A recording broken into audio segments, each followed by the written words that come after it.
ಎಲ್ಲರ ಜೊತೆ ಕೂತ್ಕೊಂಡು ಊಟ ಮಾಡೋಣ. ನಮ್ಮ ಸಂಸ್ಕೃತಿಯನ್ನು, ಇಡೀ ದೇಶದ ಸಂಸ್ಕೃತಿಯನ್ನು ವಿವೇಕಾನಂದ ಹೇಗೆ ಪ್ರತಿಬಿಂಬಿಸಿದರು ಹಾಗೆ ನಮ್ಮ ದೇಶ ಸಂಸ್ಕೃತಿಯನ್ನು ನಮ್ಮಲ್ಲಿ ಅತಿ ಹೆಚ್ಚು ತರೋಣ, ನಮ್ಮ ತನವನ್ನು ಉಳಿಸ್ಕೊಡೋಣ ಅಂತ ಹೇಳ್ತಾ ನನ್ನ ಮಾತನ್ನು ಮುಗಿಸ್ತೀನಿ. ಬನ್ನಿ. ಮುಗಿಸ್ಬೇಡಿ, ನೀವೊಂದು ಆಸ್ಪತ್ರೆ ಮಾಡ್ತೀನಿ ಅಂದ್ರೆ. Yes, counselling yes. ಸ್ನೇಹಿತರೆ, ಅರುಣ್ ಪ್ರಸಾದ್ ಒಂದೊಳ್ಳೆ ಜ್ಞಾಪಿಸಿದ್ರು.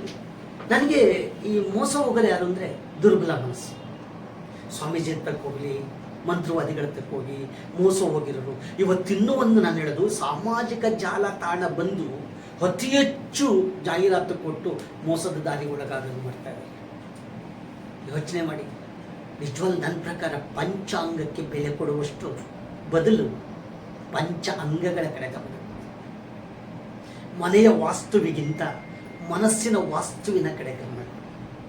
ವಿದ್ಯಾವಂತಿಕೆ, ಬುದ್ಧಿವಂತಿಕೆಯೊಂದಿಗೆ ಪ್ರಜ್ಞಾವಂತಿಕೆಗೆ ಹೆಚ್ಚು ಬೆಲೆ ಕೊಡಿ.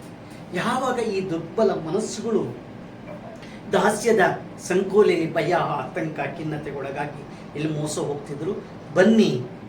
ಯಾಕೆಂದರೆ ಅಲ್ಲಿ ದೆವ್ವ ಬಿಡಿಸ್ಬೇಕು ಅಂತ ಹುಣಸೆ ಮರದಲ್ಲಿ ಹೊಡಿತಾನೆ, ಚಾವಟಿಲಿ ಹೊಡಿತಾನೆ, ಸಗಣಿ ತಿನ್ನಿಸ್ತಾನೆ. ಅದಾಗಬಾರ್ದು ಅಂತ ಹೇಳಿ ನಾನು ಸೈಕಾಲಜಿ ಓದಿರೋದ್ರಿಂದ ದೊಡ್ಡಬಳ್ಳಾಪುರದಲ್ಲಿ ಒಂದು ಶೋಭಾ ನರರೋಗ ಮಲ್ಟಿ ಸ್ಪೆಷಾಲಿಸ್ಟ್ ಅಂತ ಹೇಳಿ ಆಸ್ಪತ್ರೆ ಮಾಡಿದ್ದೀವಿ. ಪ್ರತಿ ಸೋಮವಾರ, ಬುಧವಾರ, ಶುಕ್ರವಾರ 12 ಗಂಟೆಯಿಂದ ಸಂಜೆ 6 ಗಂಟೆವರೆಗೂ ಆಪ್ತ ಸಮಾಲೋಚನೆ ಮಾಡ್ತಾ ಇದ್ದೀವಿ. ಇವತ್ತು ಇವರು ಬಿಲಿವಾರ್ ನಾಟ್ ಶಿವಮೊಗ್ಗದ ಎಷ್ಟೋ ಜನ, ನಿನ್ನೆ ತಾನೇ ನಾನು ಇದೇ ಬೆಂಗಳೂರಿಂದ ಶಿವಮೊಗ್ಗಕ್ಕೆ 1 ಅವರ್ಗೆ ಹೋದಾಗ ಹೋಗೋ ದಾರಿನಲ್ಲಿ ಗಂಡ ಹೆಂಡತಿ ಇಬ್ಬರನ್ನ ಸಾಗರಕ್ಕೆ ಬಿಟ್ಟೋಗಿದ್ದೀನಿ. ಅವರಿಗೆ ಆ ಗಂಡನಿಗೆ ದೆವ್ವ ಇದೆ ಅಂತ ಹೆಂಡತಿ ಹೇಳ್ತಾರೆ. ದೆವ್ವ ಅಲ್ಲ, ಅವನ ಹಿಂದೆ ಡ್ರಿಂಕ್ಸ್ಗೆ ಅಡಿಕ್ಟ್ ಆಗಿದ್ದ, ಮತ್ತು ಹಂಗ್ಸ್ಗೆ ಅಡಿಕ್ಟ್ ಆಗಿದ್ದ. ಅದನ್ನು ಬಿಡಿಸೋಕ್ಕೆ ಅವನು ಈ ಥರ ಎಲ್ಲ ಆಗ್ತಾ ಇತ್ತು. ಅದನ್ನು ಹಿಂದೆ ಇರ್ತಕ್ಕಂಥ ನೈಜತೆಯನ್ನು ತಿಳ್ಕೊಂಡು ಟ್ರೀಟ್ಮೆಂಟ್ ಕೊಟ್ಟಿದ್ದೀವಿ. ಸಾವಿರಾರು ಕೇಸ್ಗಳಾಗಿದೆ.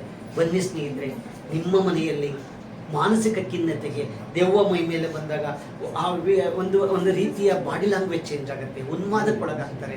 ಆದರೆ ಹಿಂದೆ ಇರ್ತಕ್ಕಂಥ ಸೈಕಾಲಜಿಕಲ್ ಏನಿದೆ, ಯಾಕಂಗೆ ಆಗ್ತಾ ಇದೆ ಅಂತ ಆಪ್ತ ಸಮಾಲೋಚನೆ ಮಾಡಿ ಅವರಿಗೆ ಸುಲಭವಾಗಿ ಮನುಷ್ಯತ್ವ ಇಟ್ಕೊಂಡು ಮನುಷ್ಯನಾಗಿ ಮನುಷ್ಯಗಳ ಜೊತೆಗೆ ಬೆಳೆಯೋ ಹಾಗೆ ನಾವು ಮಾಡಿಕೊಡುವಂಥ ಆದ್ಯ ಕರ್ತವ್ಯ ನಮ್ಮದಾಗಿದೆ. ಇದಕ್ಕೆ ಟ್ರೀಟ್ಮೆಂಟು ನಮ್ಮಲ್ಲಿ ಸೈಕ್ಯಾಟ್ರಿಸ್ಟ್ ಇದ್ದಾರೆ, ಸೈಕಾಲಜಿಸ್ಟ್ ಇದ್ದಾರೆ. ಇವರೆಲ್ಲರೂ ಕೂಡ ಒಂದು ಟೀಮ್ ವರ್ಕ್ ಆಗಿ ನಾವು ಮಾಡ್ತಾ ಇದ್ದೀವಿ. ನನ್ನ ಕೆಲಸ ಏನು, ಆಪ್ತ ಸಮಾಲೋಚನೆ ಮಾಡ್ತೀನಿ. ನಿಮ್ಗೆ ಹಂಗೆ ಆಗ್ಲಿಕ್ಕೆ ಕಾರಣ ಏನು? ನನಗೆ ಒಂದು ಹುಡುಗ ಈ ರೀತಿ ಹಿಂಗೆ ಅಂದ್ಕೊಂಡು ಬರ್ತಾನೆ, ಎಕ್ಸಾಮ್ಗೆ ಫೋಬಿಯಾ ತುತ್ತಾಗಿರ್ತಾನೆ. ಅವ್ರಿಗೆ ಯಾರೋ ದೆವ್ವ ಇಟ್ಕೊಂಬಿಟ್ಟಿದೆ ಅಂತ ಅಮ್ಮ ಹೇಳ್ತಾರೆ. ಇಲ್ಲ, ಅವನು ಪುಸ್ತಕ ಓದೋ ಬದಲು ಬೆಡ್ಶೀಟ್ ಹಾಕೊಂಡು ಮೊಬೈಲ್ ಇಟ್ಕೊಂಡು ಹಿಂಗೆ ಮೊಬೈಲ್ ಅಡಿಕ್ಷನ್ ತುತ್ತಾಗ್ಬಿಟ್ಟಿದ್ದಾನೆ. ಅದಕ್ಕೆ OCD ಅಂತ ಕರಿತೀವಿ, ಒಬೇಸಿವ್ ಕಂಪಲ್ಸರಿ ಡಿಸಾರ್ಡರ್ ಅಂತ. ಇಂಥ ಕಾಯಿಲೆಗಳಿಗೆ ಟ್ರೀಟ್ಮೆಂಟ್ ಕೊಡೋಕ್ಕೆ ಸುಲಭವಾಗಿ ನಾವಿದ್ದೇವೆ. ನಿಮ್ಮೊಂದಿಗೆ ನಾವಿದ್ದೇವೆ, ನಿಮ್ಮ ನೋವಿನೊಂದಿಗೆ ನಾವಿದ್ದೇವೆ. ಬನ್ನಿ. ಪ್ರತಿ ಸೋಮವಾರ, ಬುಧವಾರ, ಶುಕ್ರವಾರ ದೊಡ್ಡಬಳ್ಳಾಪುರದಲ್ಲಿ ಲಯನ್ಸ್ ಆಸ್ಪತ್ರೆ, TB ಸರ್ಕಲ್ ಇಲ್ಲಿ ಸಿಗ್ತೇವೆ. ಈಗ ಇದನ್ನು ಮಾತಾಡಲಿಕ್ಕೆ ನನಗೆ ಅರುಣ್ ಪ್ರಸಾದ್ ಒಂದು ಮಾರ್ಗ ಮಾಡಿಕೊಟ್ಟಿದ್ದಾರೆ. ಈಗ ಅರುಣ್ ಪ್ರಸಾದ್ ಹೇಳ್ತಾರೆ, ಯಾರು ನಿಜವಾದ ಧರ್ಮದ ರಕ್ಷಕರು, ಭಕ್ಷಕರು, ವಿರೋಧಿಗಳು. ಮತ್ತೊಮ್ಮೆ ಹೇಳ್ತಾ ಇದ್ದೀನಿ, ನನ್ನಷ್ಟು ಆಸ್ತಿಕವಾದತ್ವವನ್ನು ನಂಬಿರೋರು ಬೇರೆ ಯಾರೂ ಅಲ್ಲ. ಆದರೆ ನನ್ನ ಆಸ್ತಿಕವಾದತ್ವದಲ್ಲಿ, ಆಚರಣೆಗಳ ಒಳಗಡೆ ನನ್ನ ಧರ್ಮದಲ್ಲಿರುವ ಒಂದಿಷ್ಟು ಮೌಢ್ಯತೆಯ ಕಸವನ್ನು ತೊಳಿಲಿಕ್ಕೆ ಪ್ರಯತ್ನ ಪಡ್ತಾ ಇದ್ದೀನಿ. ಅದು ಮಾಡಬೇಕಾ ಬೇಡವಾ? ನಮ್ಮ ಸಂಸ್ಥೆ ಇನ್ನೊಬ್ಬರ ಧರ್ಮಕ್ಕೆ, ನಮ್ಮ ಧರ್ಮ ಇನ್ನೊಬ್ಬರ ಧರ್ಮಕ್ಕೆ ಮಾತಿಗೆ ಆಹಾರ ಆಗಬಾರ್ದು. ನನ್ನ ಧರ್ಮದಲ್ಲಿ ಗಟ್ಟಿತನ ಇರಲಿ, ನನ್ನ ಧರ್ಮದಲ್ಲಿ ಸ್ವಾಭಿಮಾನ ಇರಲಿ, ನನ್ನ ಧರ್ಮದಲ್ಲಿ ಸದೃಢವಾದ ಮನಸ್ಸಿರಲಿ ಅಂತ ಹೇಳಿ ನಾವು ದುಡಿತಾ ಇದ್ದೀವಿ. ಇದು ತಪ್ಪ ಸುಳ್ಳ ನೀವೇ ಯೋಚನೆ ಮಾಡಿ. ಇಲ್ಲ, ರಿಯಲಿ ನೀವು ಮಾಡ್ತಿರೋದು ಅಭಿನಂದನೀಯ ಕೆಲಸ. ಮತ್ತು ಇದು ರಾಜ್ಯ ವ್ಯಾಪ್ತಿನಲ್ಲಿ ನೀವು ಸಂಘಟನೆ ಮಾಡಿರೋದು ಕೂಡ ನಿಮ್ಮ ದೂರಾಲೋಚನೆ ಇದೆ ಇದರಲ್ಲಿ. ಯಾಕಂದರೆ ನಿಮ್ಮ ನಂತರ ಯಾರು ಅಂತ, ಅಥವಾ ನಮ್ಮ ನಂತರ ಯಾರು ಅಂತ, ಇದು ಕಾಲಾಂತರದಲ್ಲಿ ನಡೆಯುವಂಥದ್ದು. ಅದಕ್ಕೆ ನೀವು ಮಾಡಿರೋ ತೀರ್ಮಾನ ಸರಿ ಇದೆ. ಮತ್ತು ನೀವು ಅದಕ್ಕೆ ಚಿಕಿತ್ಸೆನೂ ಕೊಡುವಂಥದ್ದು ಮಾಡಿದ್ದೀರಿ, ರಿಲಿಜನ್ ವಿತ್ ಸೈನ್ಸ್. ಹಾಗಾಗಿ ನಿಮ್ಮ ಕೆಲಸಗಳು ಯಶಸ್ವಿಯಾಗಲಿ. ಮತ್ತು ನಾವು ನಟರಾಜ್ ಹುಲಿಕಲ್ ಭಾರಿ ಆಕರ್ಷಣೆ ನನಗೆ. ನಿಮ್ಗೆ ಗೊತ್ತಿಲ್ಲ, ಬಹುಶಃ ನೀವು ಹೋದಲ್ಲಿ ನೀವು ಬರ್ತೀರಂದ್ರೆ ಭಾಳ ಜನ ಬಂದು ಸೇರ್ಕೊತಾರೆ, ನೋಡ್ತಾರೆ. ನೀವೊಂಥರ ಸ್ಟಾರ್ ಕ್ಯಾಂಪೇನರ್ ಇದ್ದಂಗೆ. ಆದರೆ ತುಣುಕಾಗಿತ್ತು ನಿಮ್ಮ ಬಗ್ಗೆ. ನಮಗಿಷ್ಟು ಸಮಗ್ರ ಮಾಹಿತಿ ಇರಲಿಲ್ಲ, ನಿಮ್ಗೆ ಯಾವ ಟೈಪ್ ಅನ್ನೋದು ಇರಲಿಲ್ಲ. ಬಟ್ ನಮ್ಮ ಒಂದು ಈ ಸಂದರ್ಶನದಲ್ಲಿ ಅದಕ್ಕೆಲ್ಲ ಉತ್ತರ ಸಿಕ್ಕಿದೆ. ಅರುಣ್ ಪ್ರಸಾದ್, ಆ ಮಧ್ಯೆ ನಾನು ಇಷ್ಟೆಲ್ಲ ನೋವುಗಳಿದ್ದಾಗ ಆ ನೋವುಗಳಿಗೆ ಏನೋ ಟ್ರೀಟ್ಮೆಂಟ್ ಕೊಟ್ಬಿಡ್ತೀವಿ, ಮರ್ತೋಗ್ಬಿಡುತ್ತೆ. ಆಗ ನನಗೆ ಆವಲ್ಮೂರ್ತಿ ಅಂತ ಒಬ್ಬ ಉಪನ್ಯಾಸಕರು, ಭೌತ ವಿಜ್ಞಾನ ಶಾಸ್ತ್ರದ ಉಪನ್ಯಾಸಕ ನನಗೇನು ಹುಲಿಕಲ್ ಒಂದು ರೈಟಪ್ಪಲ್ಲಿ ಮಾಡಿ ಅಂತ you are believe or not, ಮನಸ್ಸೇಕೆ ಹೇಗೆ, ಮನಧ್ವನಿ, ಮನ ಅನ್ವೇಷಣೆ, ಮನಸ್ಸಿಗೊಂದಿಷ್ಟು ಸಾಂತ್ವನ, ಮನಸ್ಸೇ ಹೀಗೆ, ನಿಮ್ಮ ಧ್ವನಿ ನಿಮ್ಮ ಕೈಯಲ್ಲಿ, ನಿಮ್ಮ ಮನಸ್ಸು ನಿಮ್ಮ ಕೈಯಲ್ಲಿ, ನೀವೇ ಜೀನಿಯಸ್, ಅಂಗೈಯಲ್ಲಿ ಆರೋಗ್ಯ, ಆರೋಗ್ಯದತ್ತ ನಮ್ಮ ಪಯಣ, ಜೀವ ಕೊಡುವ ಅಮೃತ, 22 ಬುಕ್ಗಳು ಬರೆದಿದ್ದೀನಿ. ಹುಲಿ ಹೆಜ್ಜೆ ಅಂತ 60 ವರ್ಷದ ಒಂದು ಪುಸ್ತಕ ಬಿಡುಗಡೆಯಾಗಿದೆ. ಇವತ್ತು ಪುಲಿ ಹೆಂಗೆ ಖರ್ಚಾಗುತ್ತೆ ಜಾತ್ರೆನಲ್ಲಿ, ಸಂತೆನಲ್ಲಿ, ಹಾಗೆ ಆ ಪುಸ್ತಕಗಳನ್ನ ತಗೊಂಡಿದ್ದೀನಿ.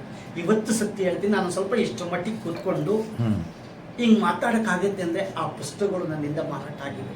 ಇದೇ ಸಾಗರದಲ್ಲಿ ಇವಾಗ ನೀವು ಕೇಳಿಸ್ಕೊಳ್ಳಿ, ನಾಗೇಶ್ ಅಂತ ಹೇಳಿ ಪೇಪರ್ ಜರ್ನಲಿಸ್ಟ್ ಇದ್ದಾರೆ, ಎಲ್ಲ ಜರ್ನಲಿಸ್ಟ್ ಸೇರಿ ಸಾಗರದಲ್ಲಿ ಒಂದು ಕಾರ್ಯಕ್ರಮ ಮಾಡಿದ್ರು. ಅವಾಗ ರಾತ್ರಿ 12 ಗಂಟೆ ಆದಮೇಲೆ 10 ಗಂಟೆ ಆದಮೇಲೆ ಜನ ಯಾರೂ ಇರಲ್ಲ ಅಂತಿದ್ರು ಸಾಗರದಲ್ಲಿ. 12 ಗಂಟೆ ತನಕ ಜನ ಇದ್ದರು. 12 ಗಂಟೆ ಆದಮೇಲೆ ಪುಸ್ತಕಗಳು ಇಟ್ಕೊಂಡಿದ್ರು ನಮ್ಮ ಹುಡುಗರು. ಪುರಿ ತಗೊಂಡು ಹೋಗ್ತಾರಲ್ಲ ಅದಕ್ಕೆ ಪ್ರಸಾದ, ಹಾಗೆ ಎಲ್ಲರೂ ತಗೊಂಡೋದ್ರು. ಅವತ್ತು ಒಂದೇ ದಿವಸ 40,000 ರಿಂದ 42,000 ರೂಪಾಯಿ ದುಡ್ಡಾಗಿತ್ತು. ಅಂದರೆ ವಿದ್ವತ್ಗೂ ಶಕ್ತಿ ಇದೆ, ವಿಜ್ಞಾನಕ್ಕೂ ಶಕ್ತಿ ಇದೆ, ಮನಸ್ಸುಗಳಿದೆ ಅನ್ನೋದು ಸಾಗರದಲ್ಲಿ ನನ್ನ ಒಬ್ಬ ಪ್ರೀತಿಯ ಮಗ ಅಂತ ಹೇಳ್ತಾರೆ. ಇಡೀ ಶಿವಮೊಗ್ಗದಲ್ಲಿ ನನ್ನನ್ನು ಗೌರವಿಸೂ ಇದ್ದಾರೆ, ವಿರೋಧ ಮಾಡ್ತಾರೆ ಅಂತ ನಾನು ಹೇಳಲ್ಲ. ಅವರಿಗೆ ಆ ತಿಳುವಳಿಕೆ ಸ್ವಲ್ಪ ಕಡಿಮೆ ಇದೆ, ಗೊತ್ತಿರಲಿಲ್ಲ ಆ ವಿಷಯದಲ್ಲಿ, ಬೇರೆ ವಿಷಯದಲ್ಲಲ್ಲ. ನನ್ನ ಬಗ್ಗೆ ಇರುವಂತಹ ಯಾರೋ ಹೇಳಿರುವಂತಹ ಮಾತುಗಳಿಗೆ ಅವ್ರು ಕಟ್ಟಿಬಿದ್ದು ಆ ಲೆವೆಲಲ್ಲಿ ಆ ಲೈನ್ ಒಳಗಡೆನೆ ಮಾತನಾಡ್ತಾರೆ.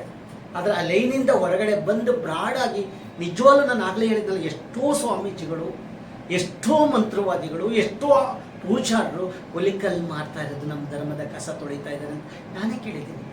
ಎಷ್ಟು ಜನ ವಿರೋಧಿಗಳಿದ್ದಾರೋ ಅದು ಲಕ್ಷಾಂತರ ಜನ ನಮ್ಮ ಅನುಯಾಯಿಗಳಿದ್ದಾರೆ. ನಮಸ್ಕಾರ. ನಮಸ್ತೆ ಸರ್.